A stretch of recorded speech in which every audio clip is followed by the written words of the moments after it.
Hey, I'm Jamz Supernova, and this is my podcast Between the Lines, where I get to delve into my favourite song lyrics, but with the artist.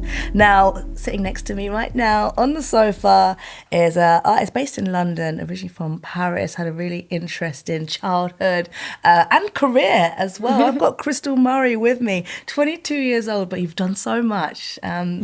Pleasure to be sitting with you, because I remember lockdown, hearing you for the first time, I remember and now to meet talking to you you 4 years later. Thank you for having me. Pleasure. So, I mean, when I first started playing you, I came across you in lockdown.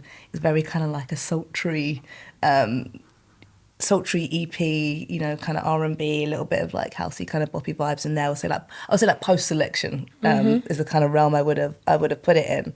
But I went to your album launch in the summer, and your debut album, Sad Lovers and Giant, is out, and this is like Crystal Murray, the pop star, the rock star. They're gonna throw it all out there. Yeah, you know, I started when I was 17, and I come from such a jazz background, and I knew that music was my past, like all my life. I was always singing, always dancing, and so when I started music, it came supernaturally to me, and so I kind of did what I knew. I didn't really think of the style I was doing. I was just writing like love stories, and I wasn't even in love. It was just like what I think I knew about love, and it's just how my voice would get out like supernaturally.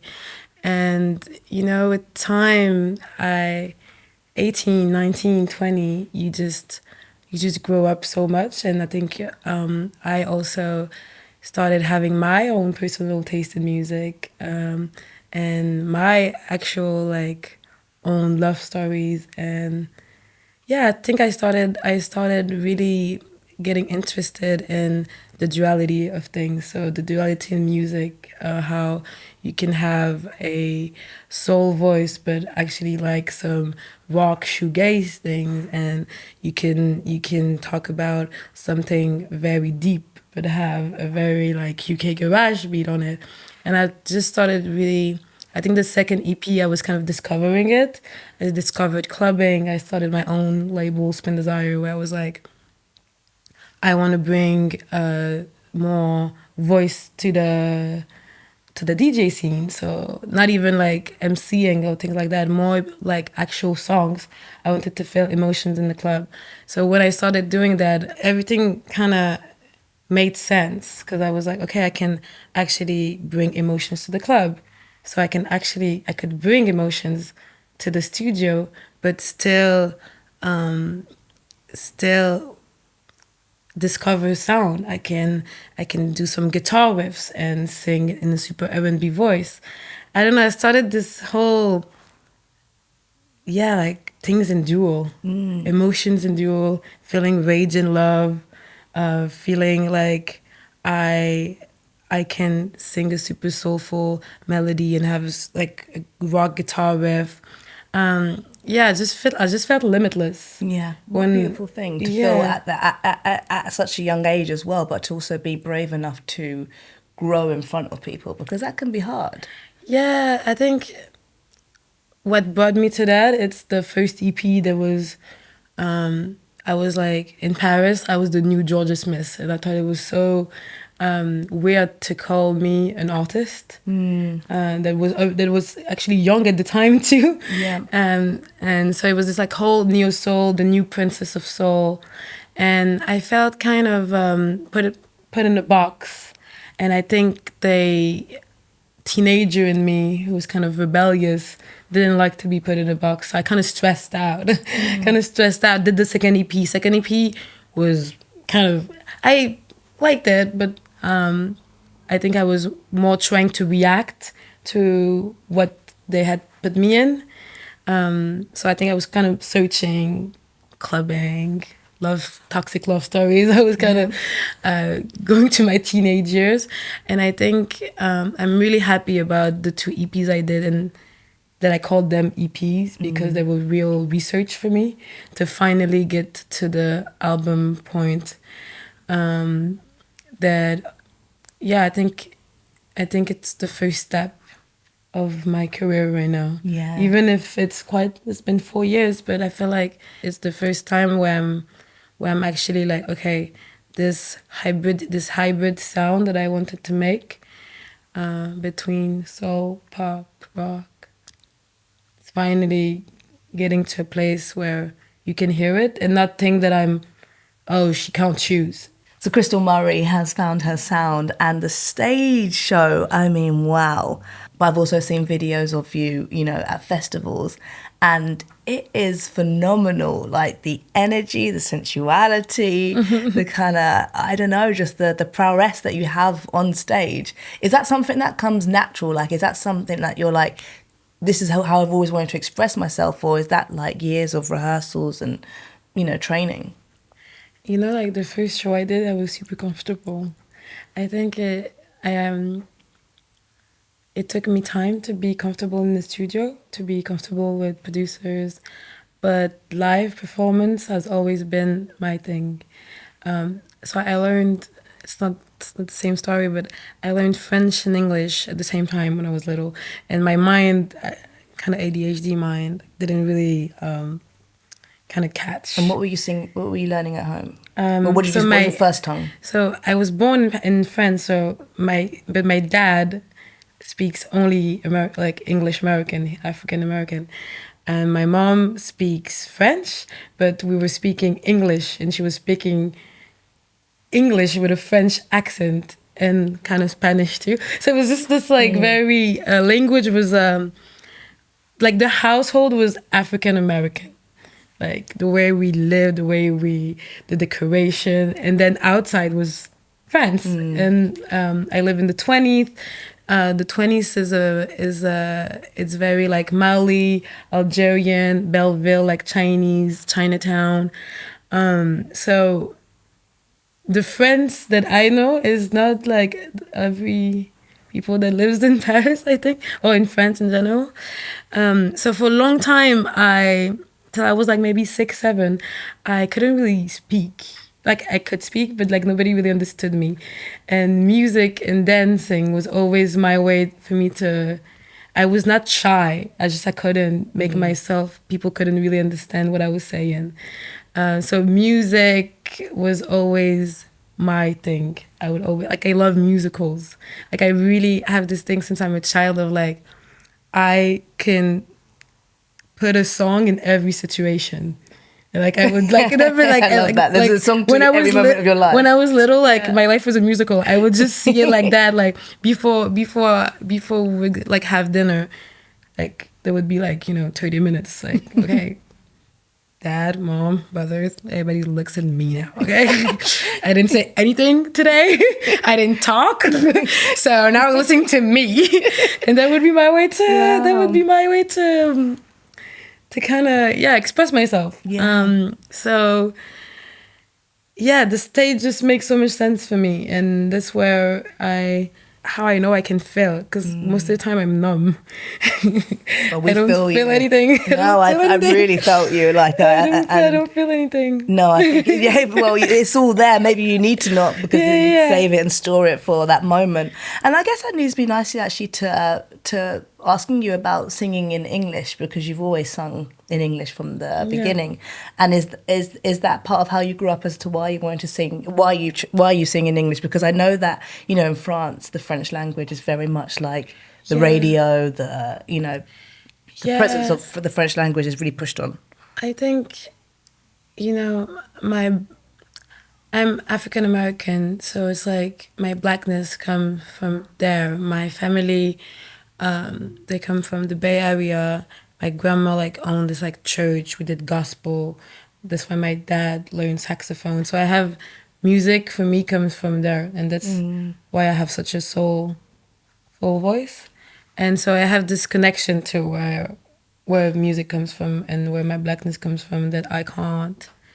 Yeah, it just doesn't. And my mom is French, but she's from her mother's from Canary Island, and she's very Canarian. Yeah. So I can't say that I was raised with French music, because I wasn't. I wasn't raised with the French way to be. So that's why it was always hard for me, even in music interviews. I don't feel I'm connected to Paris, but I'm not connected to France. Yeah. And the culture, and yeah, I just don't have it. It's just not there. I think it's important to kind of give the backstory before we, you know, of you, and I think we summed it up quite nicely. Yeah, and I think you know? it's also, it's like everybody's like, oh, we can't put you in the box. Oh, like who are you? Like, and it's like I come from so many different places that I can't. You're boxless. You know what I mean? I'm boxless, but it's also like from where I'm from. I don't. Yeah, music comes from also my family, so it's like it's a way for me to connect, and it's the way for me to connect with people and understand people, and this is the only way I know. You know. Well, let's start with the song "STARMANIAK." That's the one that we're breaking down from Sad Lovers and Giant. For some reason, I think I've got a bit of dyslexia. I always want to say Stankmaniac. Stankmaniac. You could. It's definitely not STARMANIAK.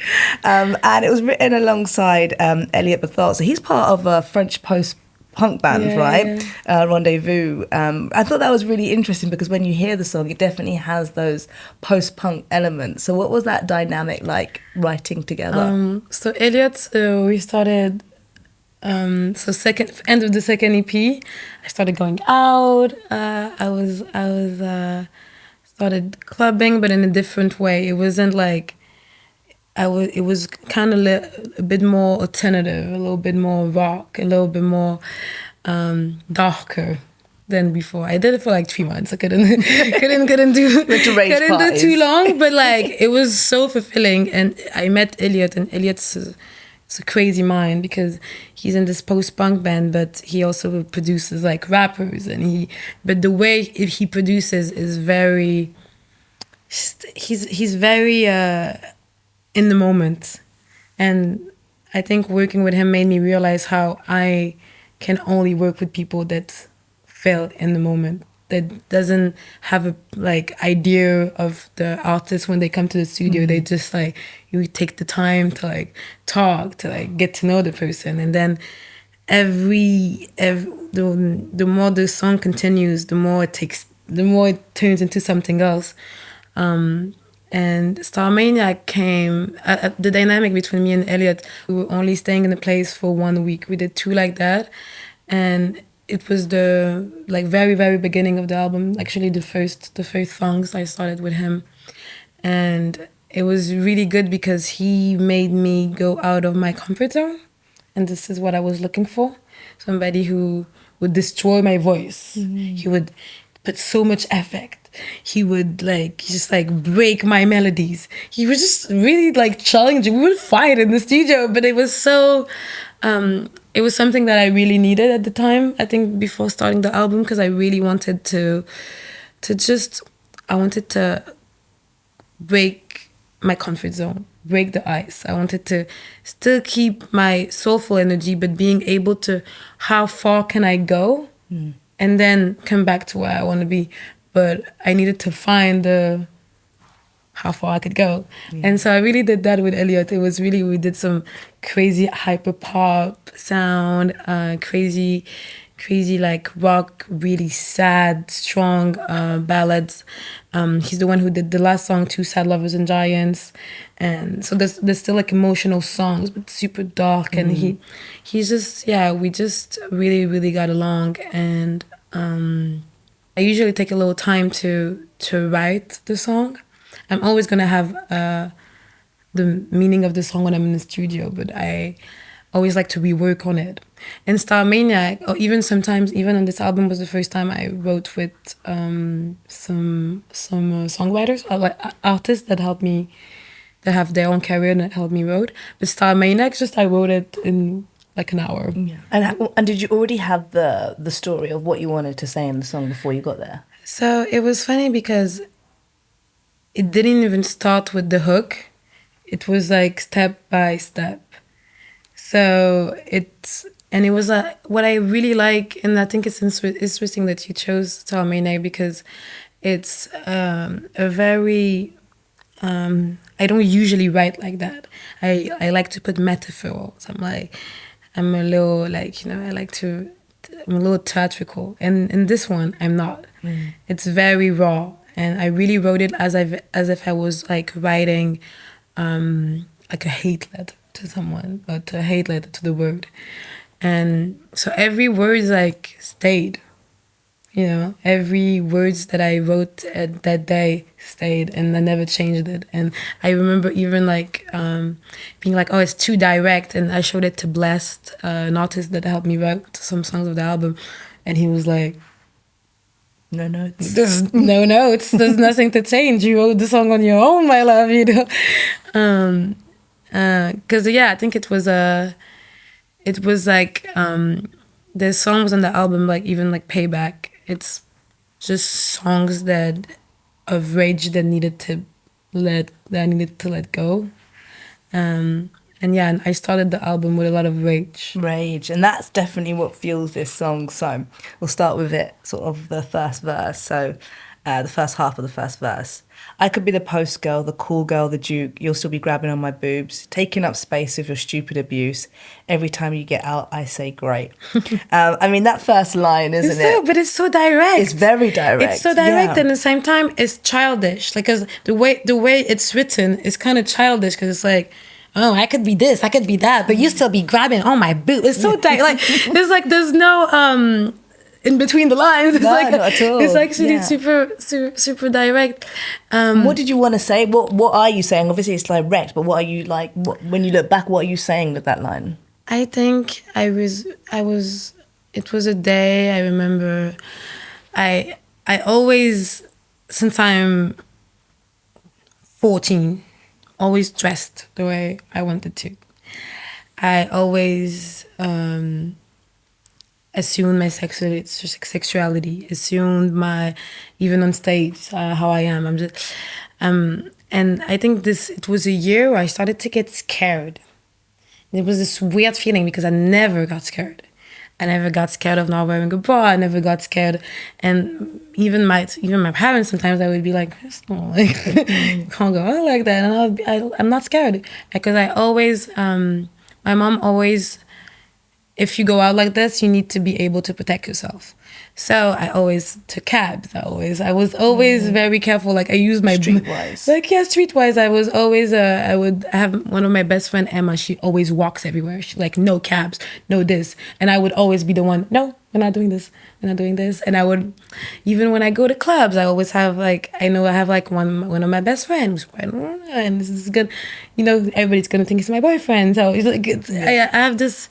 But since I'm little, since I'm a teenager, I have this very careful. Like, my mom told me, even my brother told me, like, I don't know if I can say it, but like a bad word of like humans are like shit.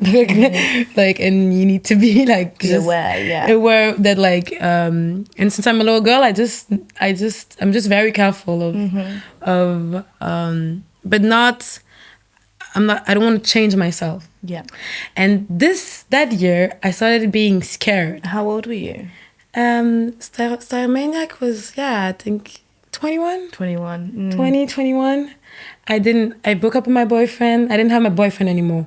So it was this feeling of like, oh, I'm alone. Like, this feeling of like, if I got to protect myself, I got no protection. Yeah. My partner's not here anymore. And I think it really made me mad. Yeah. Because it's not in because my personality is also my clothes. Like, clothes are so important for me because they're the one that makes me feel my power. I dress myself the same emotion as I feel. Like, it's so important for me to like have like for example, like, I'm wearing like tights, but the fact that it's so tight, it makes me feel so in control. But on top, I'm wearing cotton because it's like I love how like you can feel comfortable, and your boobs can feel so comfortable and so bouncy, and so my comfort is very precise in the way I dress, and so I can when it's tight, I feel in control. When in top it's a little bit more loose, I feel like I'm free. Is this something I love? Silhouette. Yeah. So to have that moment frozen and then you not feel like you can express yourself because of what you wear and what societally. And there's something in that, I think, actually, like the development of your brain as well. You know, as a teenager, we have this fearless thing where we think that, well, you never think anything bad would happen to you. That part of your frontal lobe isn't developed. But like at 21, between 21 and 25, that frontal lobe starts to develop. Because you start to get followed in the street and like hear stories and just, I think it was the year where there was a lot of taxis, like Ubers, Uber stories in Paris. So like nobody would get Ubers because there would be like stories of like girls getting like raped in Ubers. And for me that was so scary because I used to think Ubers are my safe place. Yeah, so where am I safe? Look, where is my safe place if I don't have Ubers anymore? You know what I mean? Yeah. Because this is how that's the big code that they want me to wear. This is the Uber, it's the Uber that I take. You know what I mean? Yeah. And I think it's just this feeling that I wanted to kind of bring out. It's like I could be anything and you'll still be. Yeah. And I could be wearing anything. I could be the same pressure will be put on me. So yeah, I think this song is very much a song that I knew that people could connect with, and I think that's the whole album is about.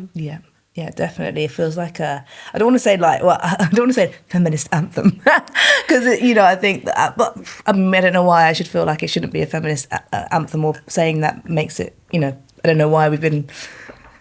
But I feel you because in France right now they're like Crystal, feminist, singer, angry, and it makes me uncomfortable. Yes, it makes me uncomfortable because I'm actually writing about my life. Yes, and it's political because I'm a Black woman in the industry and like I accept myself, so I'm political. But I think that like there's like really, really good people that can talk about like political feminists way better than me. And so sometimes I have this thing, I have this song and this is the only thing I have. So why are you like giving me the role? Yeah. Now you're the Black girl who needs to talk about it. Yeah. And yeah, when you feel to. Like I'll talk about it, and I love to talk about it in my songs, but I'd love to give the mic to other people that could talk even more better than me on this subject, and especially societal subject, political subject, because I don't have the numbers, I don't have the you know what I mean. But I have the experience of what I know and what my people lived, and so I will always talk about it. But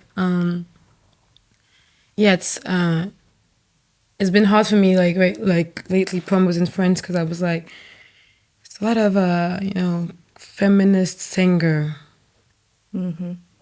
It's weird. I don't know. Yeah, and I think there's a feminist washing of that doesn't always apply to Black women. The idea of feminism and what is in the media. You get in this like a discussion with like white feminists, and then you gotta defend Black feminism, and so it becomes your role. But I'm a singer. Yeah. I know so many good Black feminists that could talk way better than me right now. You know what I mean? But you put me there because I'm like releasing an album. Yeah, it's this weird feeling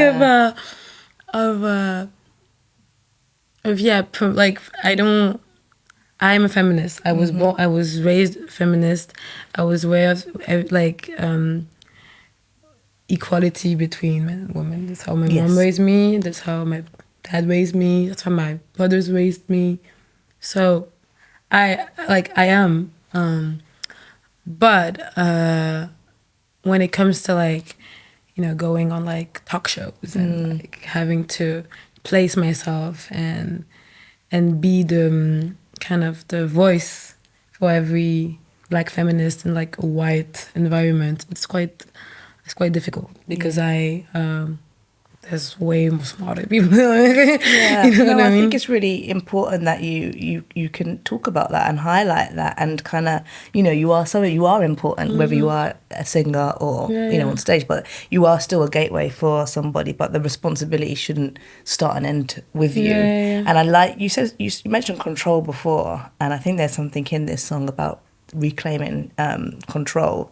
So the next part of the verse 1 is, I want to be a champion, a butcher, a wolf, giving you a little kung fu. I love that bit. Teacher asks a lesson, I'll put you in school. Every time you get out, I say great.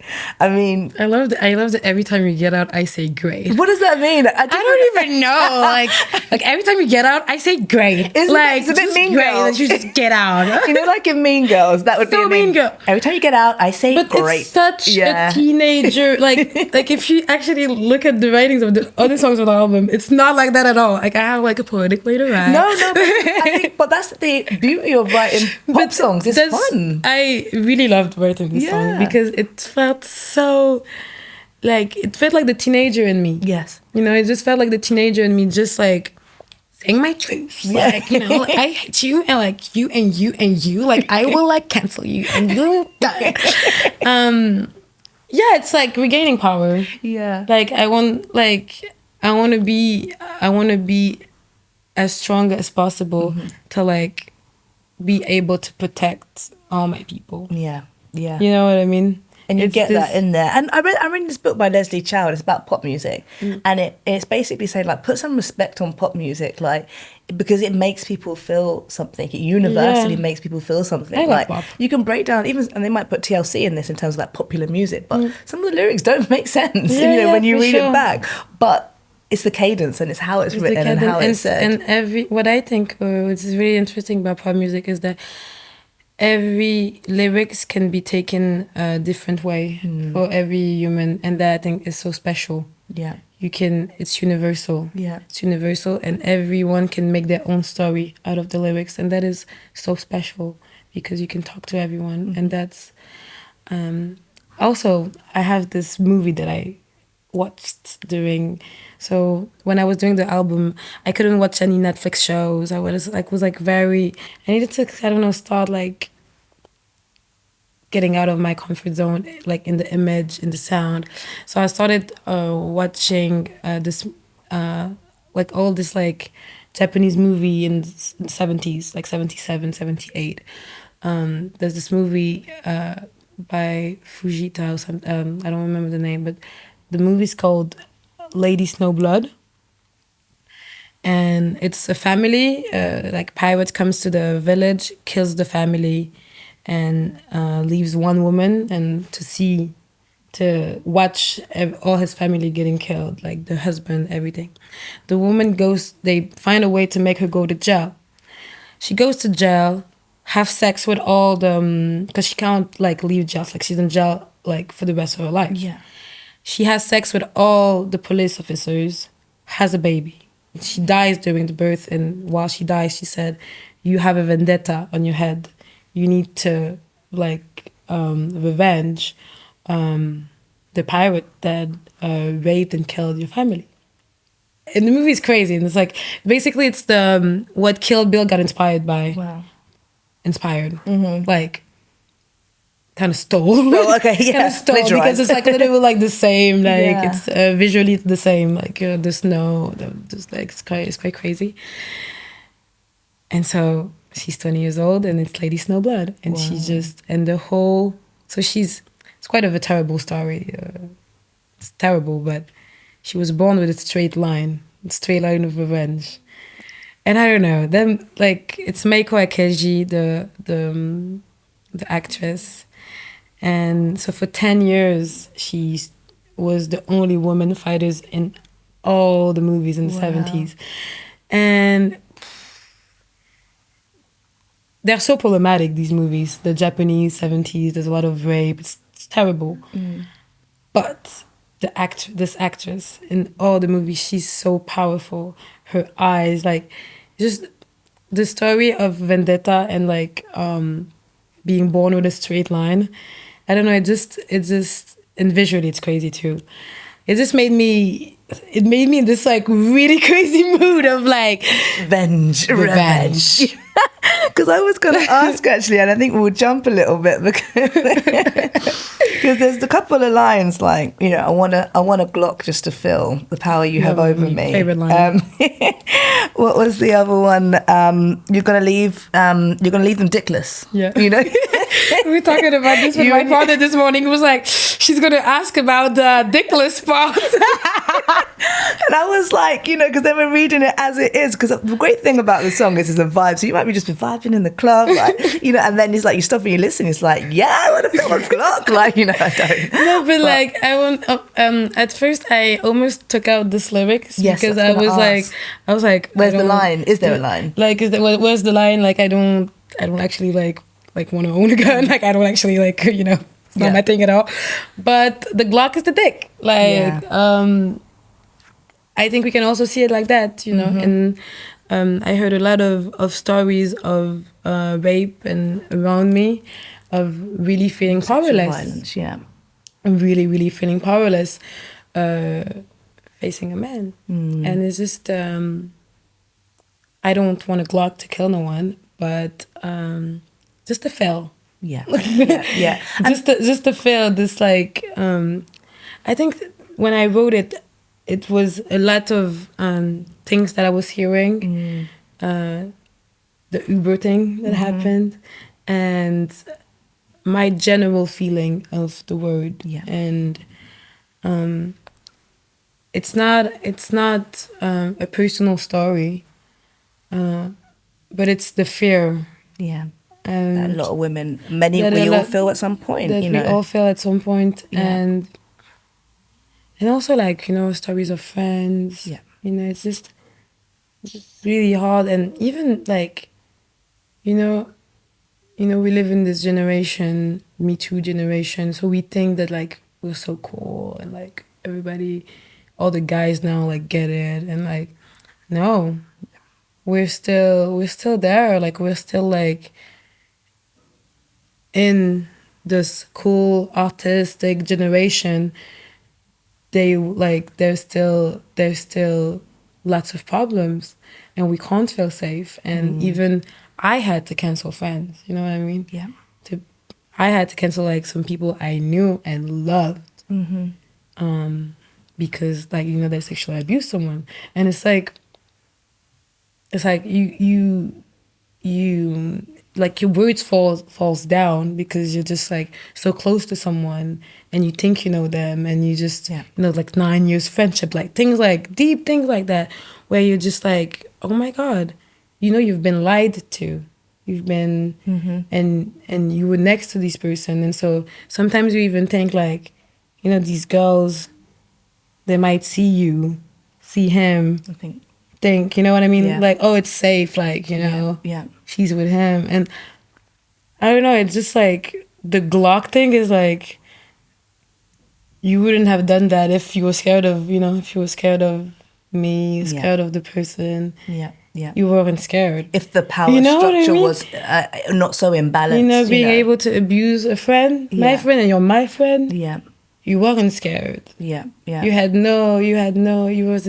scared. And that's so, like, you feel powerless. You feel so powerless because the girl is now fucked up for life. And you're not a part of it, but, like, you feel like you're a part of it. And that's a really, you know what I mean? And I think, you know, I'm sure there's many people in that situation, many friends who have had friends that have done things that they hadn't seen. I mean, people have even been called out for it, like Lena Dunham, for example, when it's like, no, I don't think they would do that. It's like, well, how would you know they wouldn't do that? You know, like it's happened in popular culture in front of us. It's happened behind closed doors. And I think, you know, there's... I think it's important that we also, because there's also, like, we shouldn't talk about it, but it's happening. It's like this dirty secret in the music industry that we don't talk about, that is happening, and only very, very few people talk about it. And I think it's you know, even you go into the studio on your own, you being backstage, you know, there's always an imbalance. You know, you could go to the toilet and come out, and you're always in a position where your safety is compromised as a young woman, any kind of woman. That's why I'm very careful about that. I don't go to the studio alone. Yeah. I have my producer, the one who is like Q-Steed, my brother. If they want to come to the studio, it's with him. Yeah, yeah. And I thought that line, because there's a serious part of it. The first line is kind of a bit more tongue-in-cheek, like you said, the sort of teenager energy. But in the second part, when you say, I'm scared to death, I gotta be no protection for us queens. I think universally, that's a really powerful line that people can feel.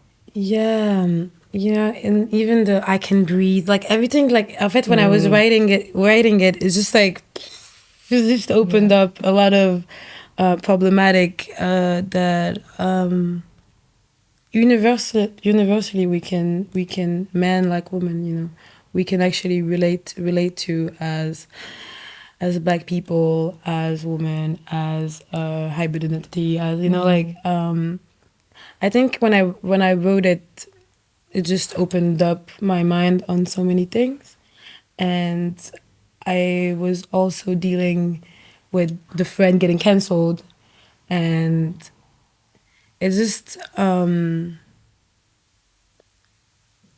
think it's I wrote in like I felt very powerless and very like I couldn't save the people that got hurt, and I think this song was an important thing to start the album with, because even it's not about a breakup at all. It was just this, when you in a very emotional state, everything comes back, trauma comes back. So you started the process on a really open place to really be able to just pour it all in. Yeah, I think it's such a good song, good song to start with, because it's so real. It's so real, and it's universal. That's why it was Payback was first, STARMANIAK was second, because for me it was, at least it's there. It couldn't be it couldn't just come out in the album like, oh, there you go. Like, I think it was a important and meaningful song to put out in the first singles, just to put the set the scene. And what are the conversations you're having, with your girls now and with the men in your life, kind of? Lots of conversation. Yeah. There's lots of conversation in my generation right now, because we feel like we're so aware, but day passes, people we are close to are getting cancelled. There's cancel culture that we don't really control. How did we get here? Because we were so aware. Weren't we so aware? And it's like, okay, who are we giving the power to? Who are these people, these guys? We know their trouble. How do they get in our spaces? You know what I mean? Why do we let them in on our spaces when we, some people get cancelled and we hear, oh, just now? And you're like, I saw you at the party 2 weeks ago, bro. Yeah. Like, what you saying? What you saying? So, I think there's a real discussion with the generation that we need to have right now. I promised myself that I wouldn't talk about it on the talk show, because I was like, it's not like I'm not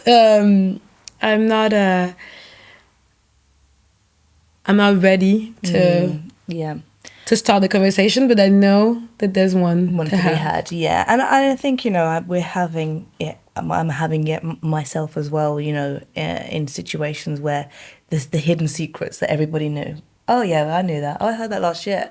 And it's like, so we all waited. We all knew, and we all waited for it to come out on a media platform before we. What really struck me? It's the P. Diddy video. The P. Diddy video. Helen Cassie. Yeah. It made me realize how people can lie. Yeah. People can lie. People can lie for 5 years, promise you that they didn't do anything. And so I kind of, after the P. Diddy video, I was like, unfollow. Every little story I heard, I was like, no, I am not having it. I don't know if it's the way to react, but the P. Diddy video kind of Yeah. Like, Yeah. you know, we all knew, but like, oh no, like nothing happened. Yeah. So until you see it, and it's like, why should you have to see it? Until you see, why do we have to see it? The video is so violent. Yeah. Yeah. Yeah. And she said that it was violent. Yeah. But no, we needed the video to really believe it, and that goes back to believing women. Yeah. And that's really important. I want to touch more on the writing style, because you said, you know, I'm usually more poetic, you know. And I just wondered, like, when you are talking, so this is a rage song, you know. Yeah. Well, there's other songs on the album about sadness, you know, about love. So does your style of writing change to accommodate the feelings? I think this album was really like stage by stage. It was it started with rage, then in this rage you understand why you're feeling sad, and in this rage you understand your sadness, and in the sadness you understand your love, and in your love you understand your rage. Yeah. Yeah. Oh, I love that. So it's like a 12-step program for feelings. Yeah, it was kind of it was kind of how the album really got so vulnerable, because it started with an emotion, and that's why I talk about duality a lot, because it's like love and hate, pleasure and pain, and it's all these feelings that fights together. And I think I'm young, and so it's just like I'm just discovering now that you like feel different things, and like, you know, you can be sad and in love, and so I think it was just like, you know, when you're just young and like discovering things, and you're like, whoa, and everybody knows about it, but you didn't know about it. Yeah, you have to feel it for yourself. I can tell you, like, I'm like 10 years old, I can be like, honey, you're gonna go through this, and you're like, whatever, Jamz, exactly. you don't know me. Like, I didn't know it would, like, you know, like a breakup would be like so like difficult. Like, I almost like, bro, like, thank God I had my mom, you know, but like I almost like got really, really sad. Of course. Yeah. And I didn't know. And it wasn't the same as like losing someone. It was another kind of sadness. So weird. Yeah. Didn't know about it. First heartbreak. First heartbreak. Never heard about it. Crazy. Like, what? Never again. Unfortunately, I can't promise that it won't ever happen again, but I can promise it will be easier. Thank you. Yeah, that's from an older woman to young. Older. Emphasis on just not old. It will get easier. Okay, so we've kind of touched on, you know, some of the sort of the different writing styles, and obviously like tapping in to that duality. Are you also in an era where you know, having lived this, you know, career in the last 4 years and a very visible one, are you also in a place and space where it doesn't matter if you're liked? Because for women, I feel like sometimes there is this pressure that we have to be liked. And I think that with your album and the visuals, I get the impression that you don't give a fuck. And I like it. Yeah, you know, I think I was liked the first EP. I think, like, you know, you're sweet. I was sweet. Yeah. I looked like the way they wanted me to look. Did visuals the way they wanted me, because I was young. And but then after you get to a point where you just want to tell the truth. So visually, I wanted things to look kind of rough, because life is rough. Still be baddie doing it and sexy and hot, but on your own terms. On my own terms. So yeah, it's kind of this. I believe that in time I'll get the credit that I want, I think. Mm-hmm. But for now, it's just like I really like this idea of, like, you know, making music and like change industry and like not make things that has been already made. I'm kind of stressed out of that. I'm kind of like, I want to do something so different. I want to make something so different, and it's a curse, but it's also, I think, with time, I think I'll be happy. For now, it's hard because I feel like in Friends, they're like alternative. I'm like, this is so pop, but like, how are you not seeing that I'm like a pop star? Yeah. So yeah, you know, everybody wants to be liked, but then it's like, by who? By who? Emphasis. And at some point, I had like, you know, like my Instagram had so many followers when the second EP arrived, and even this album, when STARMANIAK Payback arrived, like video clip, I have so many followers from the first EP, and I was so glad. I was like, okay, I'm cleaning. Yep, see ya. I'm cleaning, Yeah. see ya. People like, like, oh my God, Crystal, you changed so much. And I'm like, well, if you don't, you're weird. Like, you know what I mean? Like, if you're like, from 17 and 22, you stay the same, like, I don't know.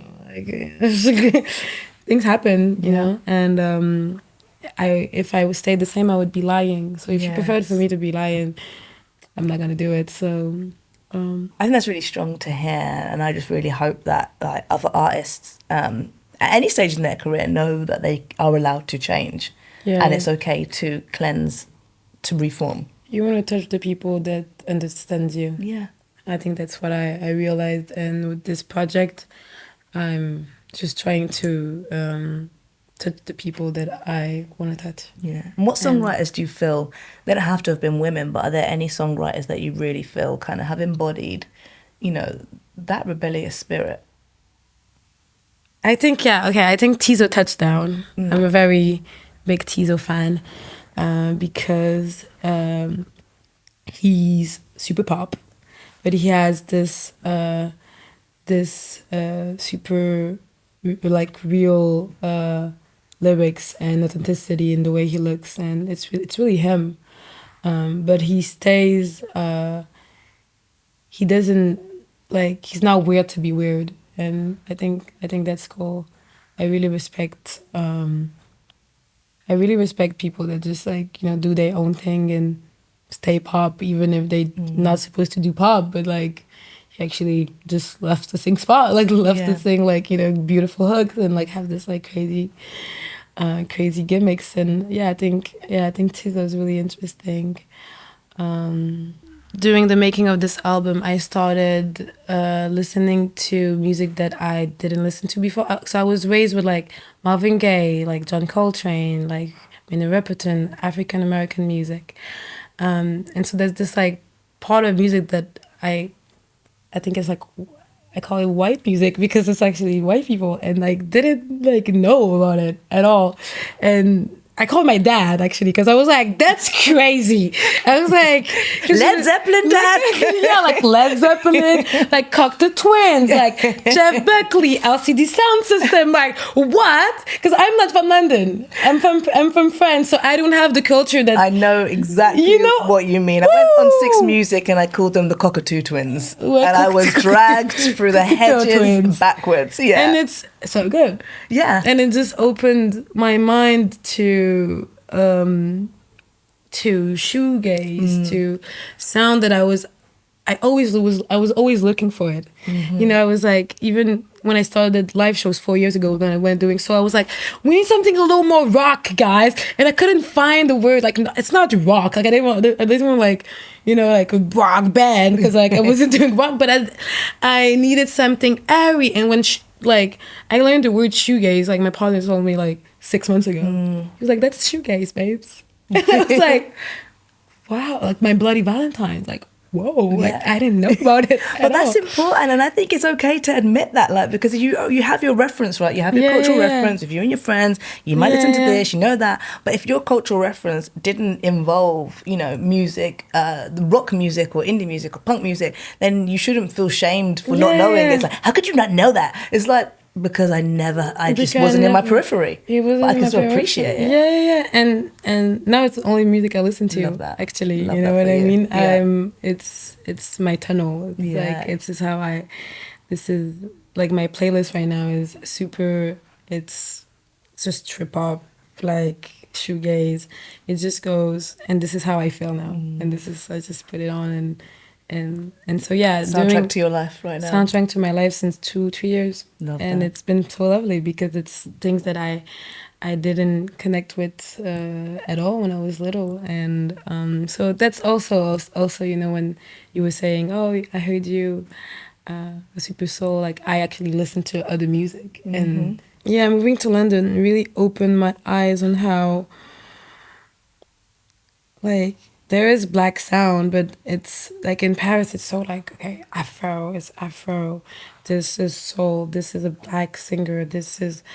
And I don't know, London, like Massive Attack. didn't know about it. Nobody told me. You know, nobody told me.